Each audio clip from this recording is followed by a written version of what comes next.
जातिलाई अपमान गर्ने, विदेशीको लाञ्छना लगाउने टिएमसी पार्टीको नेता आजाद अन्सारी होशियार। डाइना रङ्गीत सुक्दैन, डाइना रङ्गीत सुक्दैन। जय गोर्खा, जय गोर्खा, जय भारत, जय भारत, जय गोर्खा, जय गोर्खा।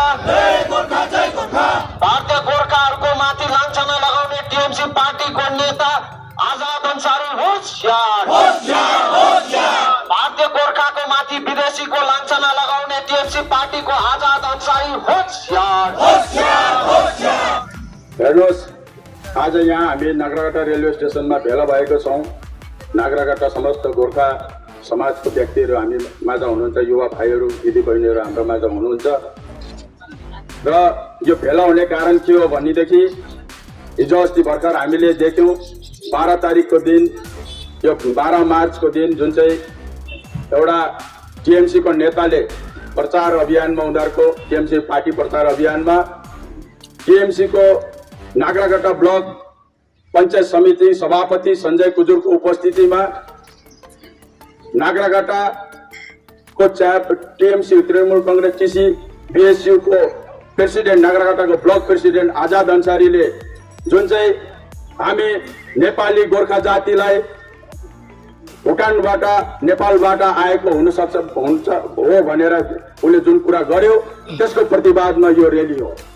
हामी भारत देशमा हाम्रो पुर्खाले रगत बगाएर यो देश आज स्वतन्त्र छ। भारत देशको स्वतन्त्रताको लडाईँमा हाम्रो गोर्खा जातिको पनि त्यति नै योगदान छ जति भारत देशवासीको योगदान छ। त्यसर्थ हामीलाई यो घरिघरि विदेशीको लाञ्छना लाउने जुन चाहिँ काम हुँदैछ, यसको हामीले प्रतिवाद गर्दैछौँ र समस्त गोर्खा समाजलाई हामी आह्वान गर्न चाहन्छौँ कि यसको जवाब हामीले दिनुपर्छ। यस्तो जो व्यक्तिहरू छन् जसले समाजलाई विभ्रान्ति गर्ने काम गर्छ, समाजमा एउटा शान्ति व्यवस्थालाई भङ्ग गर्ने कोसिस गर्छ, एउटा जातिमाथि एउटा अम्लो ठड्याउने काम गर्दैछ, उसलाई अधिकार कसले दियो? उसलाई हाम्रो देशको, हाम्रो गोर्खा जातिको, हाम्रो समाजमाथि अम्लो ठड्याउने अधिकार उसलाई कसले दियो? को थियो?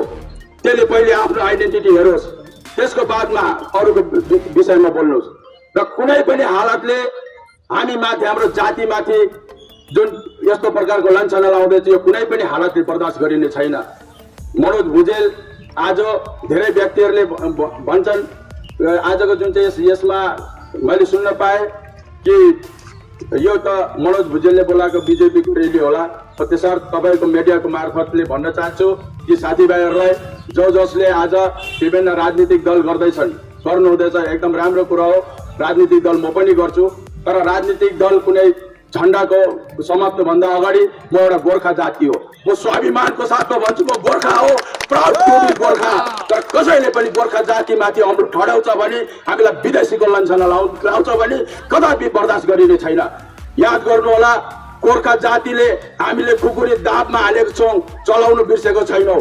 गोर्खा जातिले जातिमाथि, आफ्नो स्वाभिमानमाथि आइलाग्यो भने, परिस्थिति आइलाग्यो भने यो खुकुरी पनि निकालेर चलाउनु सक्दछ। यो आज तपाईँको माध्यमबाट भन्न चाहन्छु। र आज यो हामीले प्रतिवाद रेली हो। हाम्रो यो रेली यहाँबाट गएर नागराकाटा थानासम्म जानेछ। थानामा हामीले एफआइआर हामीले दर्ता गर्नेछौँ र बाँकी काम प्रशासनले के गर्छ त्यो प्रशासनको विषय। उनले एउटा भिडियो मार्फत माफी पनि माग्नु भएको छ। हेर्नुहोस्, त्यो माफी भन्ने कुरा आज कुनै पनि मान्छेले, देशको संविधान छ, देशको कानुन व्यवस्था छ। आज क्राइम गरेर मैले भुल गरेछु माफी दियो भनेर हुन्छ? कदापि हुँदैन। यसलाई प्रशासनले न्याय हामीलाई गोर्खा जातिलाई पनि न्याय दिन्छ भने प्रशासनले दिन्छ, र यस्तो व्यक्तिलाई सजाय दिन्छ भने पनि प्रशासनले दिनेछ।